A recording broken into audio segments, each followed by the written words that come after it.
Irmãos queridos, a paz do Senhor Jesus Cristo seja com todos vocês.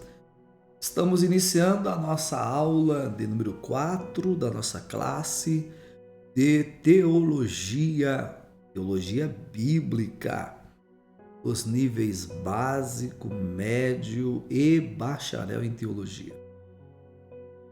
Estamos na matéria a importância dos dons. No encerrar da aula anterior, aula 3, nós encerramos baseado no texto da primeira carta que Paulo escreve à igreja de Deus que está em Corinto, no seu capítulo 12, nos seus versos 1 até a 4, e lemos por último o verso de número 7, ok? E no contexto do texto, percebemos claramente a existência dos dons no plural, percebemos claramente quem faculta esses dons, ou seja, o Espírito Santo. Percebemos também que é o Espírito Santo quem dá a cada um, porque ele sonda, ele esquadrinha, ele conhece aquele crente que está ali solicitando, pedindo, os dons, pois os dons estão aí para ser também solicitado, já que é o Espírito Santo quem dá, então devemos solicitar a quem dá. O Espírito Santo, queridos, pegando um gancho aqui nessa palavra, vou aqui acrescentar um adendo a vocês. O Espírito Santo, ele é como um mordomo de uma casa. É um herdeiro ali, um mordomo, um chefe. A língua grega fala do oikonomos,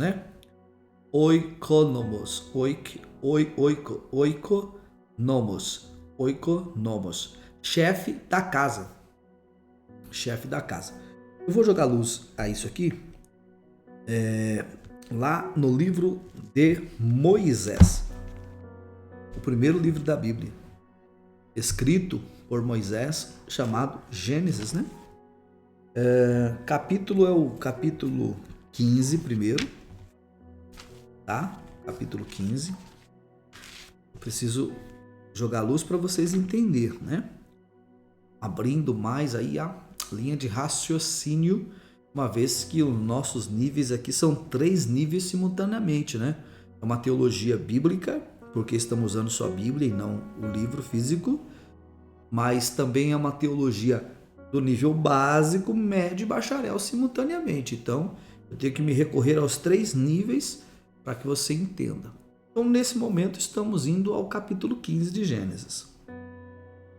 Então, estou lendo o versículo 1. Depois destas coisas veio a palavra do Senhor a Abrão em visão, dizendo: Não temas, Abrão, eu sou o teu escudo, o teu grandíssimo galardão. Então disse Abrão: Senhor Jeová, que me hás de dar? Pois ando sem filhos, e o mordomo da minha casa é o Damasceno Eliezer. Algumas pessoas pronunciam Eliezer, Eu vou ficar assim com Eliezer, tá bom? Então tá aqui. Nós achamos quem é ele, o mordomo. Aqui está o mordomo da minha casa. O Damasceno quer dizer que ele é natural de Damasco, Eliezer. E é muito interessante isso, porque quando você olha para Damasco, você vê a porta de Damasco, você vê um perseguidor da igreja com cartas a caminho de Damasco. Já que você pega o caminho de Damasco com cartas, de Damasco vem um mordomo, então você vai se tornar um mordomo de Deus e vai levar as cartas pelo caminho, são as 13 cartas que Paulo escreve às igrejas, como mordomo. Eita, isso é uma coisa muito profunda, muito gloriosa, não é? Então, vamos agora ao capítulo 24, do mesmo livro aí, Gênesis capítulo 24. Estamos ampliando a ideia do Espírito Santo como mordomo, ok? Capítulo 24, versículo 1 a seguir. E era Abraão já velho, porque ele aponta para o pai. Daniel capítulo 7, verso 9. Pai é descrito em Daniel 7:9 como ancião de dias. E era Abraão já velho, ou seja, um ancião de dias, e adiantado em idade. E o Senhor o havia abençoado a Abraão em tudo. Verso 2: E disse Abraão ao seu servo, o Eliezer, né? O mordomo, o mais velho da casa. Olha isso aí, você tem que marcar isso aqui, ó. O mais velho da casa, que tinha o governo sobre tudo o que possuía. Tá aí. Ô glória, tá aí. Tá aí. Que tinha o governo sobre tudo o que possuía. Olha que coisa linda. Olha que coisa linda isso aqui. Isso é maravilhoso aprender. Este mordomo, ele é um tipo da pessoa do Espírito Santo, que tem o governo sobre tudo que pertence ao Pai. Aleluia! Oh glória! Porque se Isaac é um tipo de Cristo, né? Ou seria um antitipo, porque Cristo é a realidade. Se Rebeca é um antitipo da igreja, porque a igreja é a realidade, Abraão é um antitipo do Pai, porque o Pai é a realidade, Eliezer é um antitipo do Espírito Santo, porque o Espírito Santo é uma realidade. E aí você vai perceber um pouco mais adiante nesse texto, aleluia, no verso 10, capítulo 24, do versículo 10, e o servo, falando do Espírito Santo, tomou 10 camelos, 10 camelos, dos camelos do seu senhor, tá vendo? E partiu, pois que toda a fazenda de seu senhor estava em sua mão.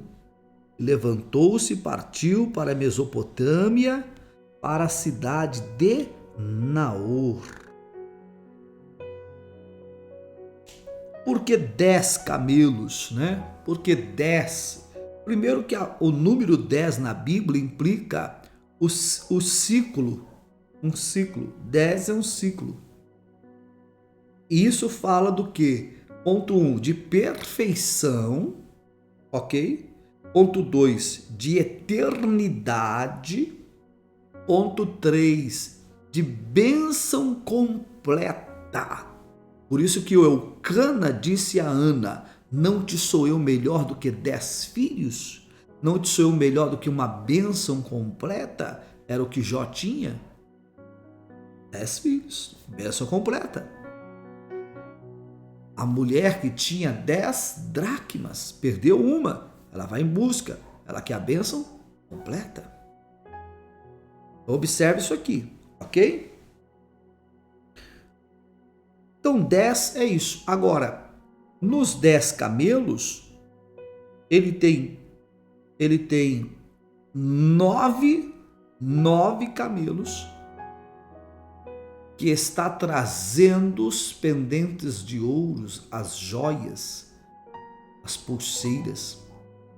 E um dos camelos é que ele está assentado. O servo está sentado em um dos camelos, mas os outros 9 estão carregados. E aí, eu quero que você guarde isso aí. Você tem que guardar isso aí, porque eu vou tocar num assunto daqui a pouco. Nessa aula ou na próxima eu vou lembrar vocês disso aqui. Este servo está montado em um camelo, carregando mais 9. Oh, aleluia! Glórias a Deus. Então, o Espírito Santo, ele é o depositário, viu?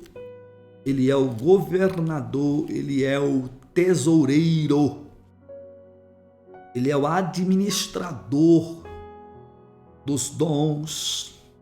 Aleluia! Oh, glória! É ele quem dá, é ele quem delega, é ele quem faculta, é ele quem delibera. Oh, aleluias! Oh, glórias! Oh, glórias! Louvado seja o nome do Senhor. Oh, Espírito Santo, ilumine os olhos do nosso entendimento agora. Ajude esse meu irmão, essa minha irmã a compreender essas verdades tão evidentes, tão claras da sua palavra. Ajuda-nos. Ajuda-nos na nossa pequenez. Nos dê entendimento, abençoa-nos, nos dê um coração entendido. Aleluias, oh glórias. Aleluias.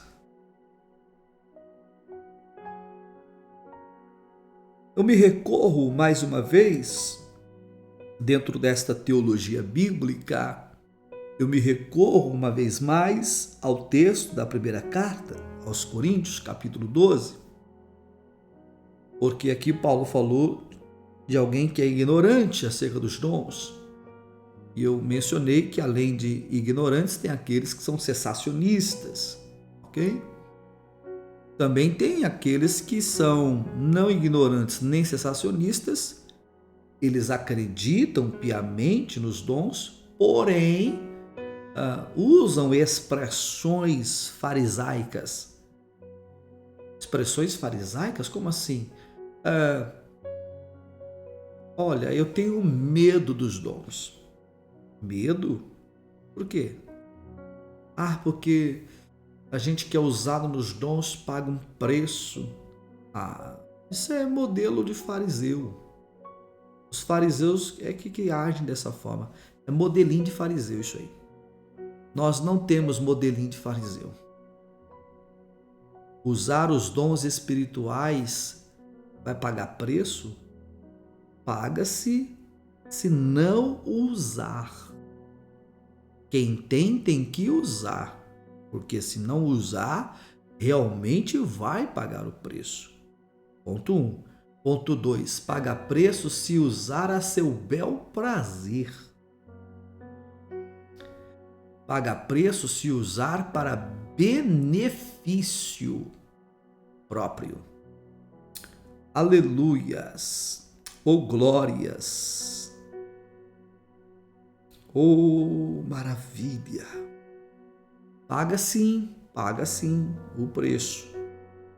Mas se for usado por Deus, a pessoa sendo usada por Deus por meio através dos dons, ela está servindo no reino. Qual seria o preço que ela pagaria por servir em obediência? Então, existem algumas expressões que é meio farisaica, né? Por parte de alguns crentes modernos. E existe, então, o que realmente não é nem ignorante, nem cessacionista e nem fariseu, mas é alguém que realmente está ali à disposição do Senhor para ser útil em suas mãos, ok? Não sei se você anotou isso, eu quero tomar nota aqui para mim. E eu gostaria que você anotasse aí esses 4 pontos que eu acabei de citar. Ignorantes, cessacionistas, fariseus e vamos dar um nome para o quarto aqui, né? Aquele que vai valorizar. Pronto. Aquele que vai valorizar os dons. Então eu tenho um primeiro grupo que são os ignorantes acerca dos dons. Eu tenho aqui um segundo grupo que são os cessacionistas.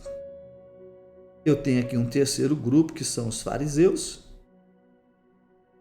Tenho aqui o quarto grupo, que são aqueles que não desprezam. Pronto, tá aqui. Fica bonito assim, não desprezam. Não desprezam, mas fazem o bom uso, né? Fazem o bom uso dos dons, diga-se de passagem, com temor e tremor, né? Dos dons, talento, da virtude e da graça. Aleluia! Louvado seja o nome do Senhor por isso. Então já descobrimos essas preciosidades aqui.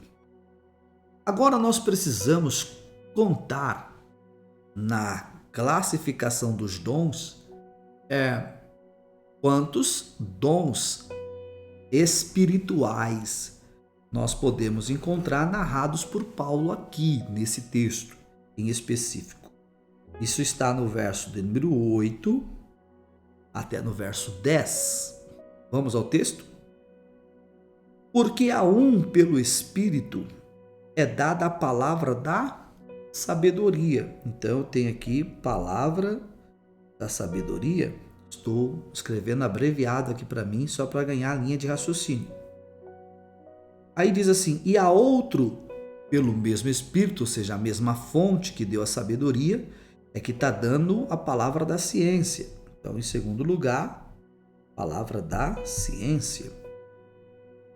Verso 9, e a outro pelo mesmo Espírito, ou seja, pela mesma fonte, ele está dando o quê? O dom da fé. Olha aí, está aí, o dom da fé. Depois ele diz, e a outro pelo mesmo Espírito, os dons de curar.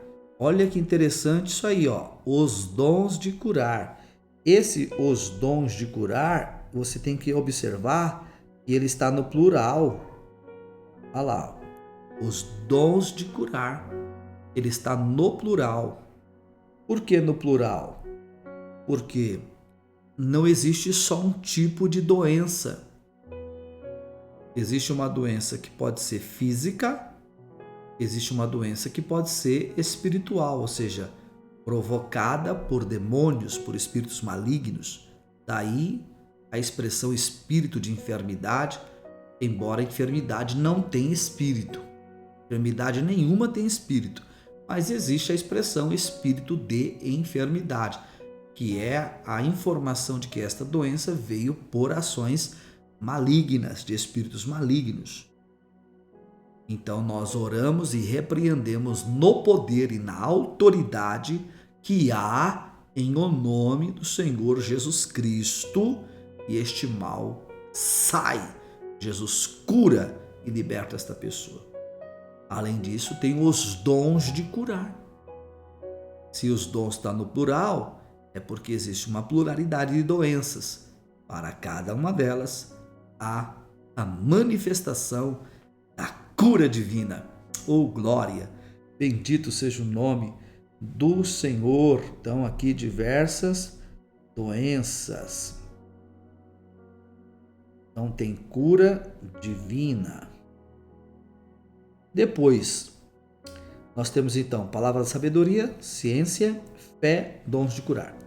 Ele continua no versículo 10. E a outro, olha que legal, tá aí, ó, operação de maravilhas. Operação de maravilhas. O que mais que tem aí? Nós temos profecia. Olha só, profecia. O que mais que nós encontramos além da profecia? Discernir os espíritos está no plural, isso é importante. Olha só, discernimento de espíritos está no plural, isso é importante também. Por quê? Se nós formos, eu vou citar o texto, você anota aí. Primeira epístola de João, capítulo 4, versículo 1. Primeira epístola universal do apóstolo João, não é o evangelho, tá? Primeira epístola universal do apóstolo João. O capítulo é o 4. Capítulo é o 4. Se nós lermos lá o versículo 1, vou me recorrer rapidinho, você anota aí. Eu vou mostrar aqui para vocês o que ele está dizendo. Ele fala assim: amados, não creais em todo espírito. Em todo espírito, tá tudo no singular por enquanto. Mas provai, olha o plural, se os espíritos são de Deus. Mas provai se os espíritos são de Deus. Ele acabou de usar no plural. Se os espíritos. Se há uma pluralidade de espíritos, isso significa que há uma pluralidade de manifestação desses espíritos. Então eu preciso saber que fonte que é essa de manifestação. Ok? Porque está aqui uma pluralidade de espíritos. Está no plural. Então vamos classificar. Quais espíritos? Ponto 1. O Espírito de Deus. Ponto 2. Espírito do homem. Ponto 3. Espírito maligno. Então está aqui os mais difundidos. Os mais difundidos são esses 3. Então está no plural, tá certo? Porque são 3. Então, quando ele fala o dom de discernir os espíritos, o dom de discernir os espíritos, ele está dizendo para saber qual que é a fonte que está sendo usada aí agora. Se é Deus que está falando, se é o homem que está falando dele mesmo, ou se é uma fonte maligna, uma pessoa que está sendo usada pelo maligno. Então isso é importante para a comunidade cristã, para a igreja de Deus, para ela não ser enganada, né? Quando Paulo escreve isso, Paulo tem fundamentos para isso, porque ele está escrevendo para uma igreja cuja maioria dos seus crentes, né, dos seus filhos na fé, estão vindo de religiões pagãs daquele tempo, dos tempos de Corinto.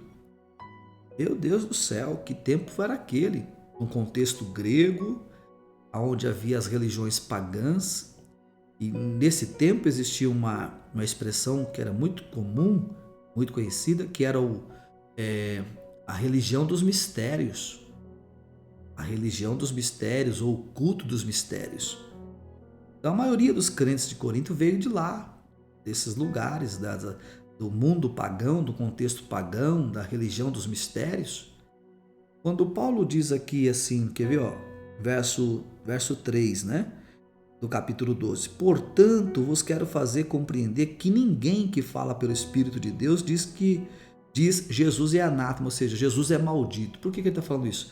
Porque como as pessoas vinham dessas religiões dos mistérios, elas se envolviam com as coisas ocultas, as coisas do mundo oculto, ou seja, do diabo, dos demônios, dos espíritos malignos. Então, agora ela está na igreja do Senhor ali, e agora é Cristo como cabeça da igreja, a cabeça da igreja e tal, e debaixo disso aconteciam as manifestações demoníacas, e vez por outra um gritava chamando Jesus de maldito. Então era a hora da igreja discernir aquela fonte e expulsar aquele demônio, porque embora a igreja que está em Corinto desfrutou de todos os dons, isso está lá em 1 Coríntios capítulo 1, verso 7, né? Tá aqui, ó. 1 Coríntios capítulo 1, versículo 7. De maneira que nenhum dom vos falta, esperando a manifestação de nosso Senhor Jesus Cristo. Então, é uma igreja que desfrutou de todos os dons, nenhum dom vos falta. Como era uma igreja, vamos colocar assim, avivada, uma igreja pentecostal, uma igreja que dava lugar com força, né? A nossa linguagem mais pentecostal, o Espírito tinha liberdade, então havia também influência ainda na vida de alguns cristãos que veio da religião dos mistérios. E aí ele gritava, Jesus é maldito. Aí a igreja já tinha que repreender, porque entendia, essa fonte é maligna. Então, na autoridade do nome de Jesus, eles expulsavam, né? Expulsavam aquele demônio, e essa pessoa agora então era liberta e ela era agora tomada pelo Espírito Santo e poderia então glorificar a Deus e dizer que Jesus é o Senhor. Jesus é o Senhor, oh glória! Porque agora ela pode falar isso. Jesus é o Senhor, porque o Espírito Santo habita nela.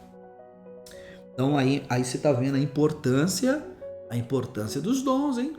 Olha só a importância dos dons, e entre os dons que estamos mencionando, o discernimento dos espíritos. Vamos pontuar? Então nós temos aqui sabedoria, 2, ciência, 3, fé, 4, cura, 5, operação de maravilhas, 6, profecia, 7, discernimento dos espíritos, faltam 2. Que mais? Ele deixou aqui variedade de línguas, 8, interpretação das línguas, 9. Então tenho aqui no ponto 8, eu tenho a variedade das línguas. No ponto 9, eu tenho a interpretação das línguas. Ok, muito bem. Então, aqui os 9 dons espirituais. São 9 dons. Lembra que nós falamos sobre Eliezer? No capítulo 24 de Gênesis, vou colocar aqui mais uma vez, 24, verso 10. No versículo 10, lá, do capítulo 24, ele vem montado em um camelo, arrastando mais 9, porque ele vem com 10 camelos. Então ele monta em um e arrasta mais 9. Percebeu? Por que esses 9 camelos? Porque esses 9 camelos representam os 9 dons. Aqui, ó. Porque os camelos não vêm carregados dos talentos, vêm carregados de pendentes de ouro, pulseiras de ouro, que é uma representatividade dos dons. O Espírito Santo veio com os 9 dons e distribuiu. Eliezer não adornou Rebeca? Adornou Rebeca. Os dons é para adornar a igreja, para que a igreja exerça o seu serviço como uma eclésia, chamados para fora. Nenhum trabalho nosso é feito na carne. Nenhum trabalho nosso é feito na razão. Nenhum trabalho nosso é feito no campo da filosofia ou do pensamento. Nenhum trabalho nosso é feito no campo da confissão positiva ou da ciência cristã. Todo o nosso trabalho é feito, como disse Paulo, no poder do Espírito Santo. Paulo disse isso nesta mesma carta aos Coríntios, capítulo 2. Capítulo 2, verso 1. E eu, irmãos, quando fui ter convosco, anunciando-vos o testemunho de Deus, não fui com sublimidade de palavras ou de sabedoria, porque nada me propus saber entre vós, senão a Jesus Cristo e este crucificado. E eu estive convosco em fraqueza, e em temor, e em grande tremor. A minha palavra e a minha pregação não consistiram em palavras persuasivas de sabedoria humana, mas em demonstração do Espírito e de poder. Oh, aleluia! Que maravilha! Meu Deus, isso é muita coisa. Ah, Jesus, que maravilha! Que maravilha! Que coisa maravilhosa é a palavra do Senhor. Que riqueza, né? Estamos concluindo mais uma aula para o louvor da glória do Senhor nosso Deus e voltamos em breve com a nossa aula número 5 desta classe Teologia Bíblica, da temática A Importância dos Dons. Até daqui a pouco, se Deus quiser e assim permitir.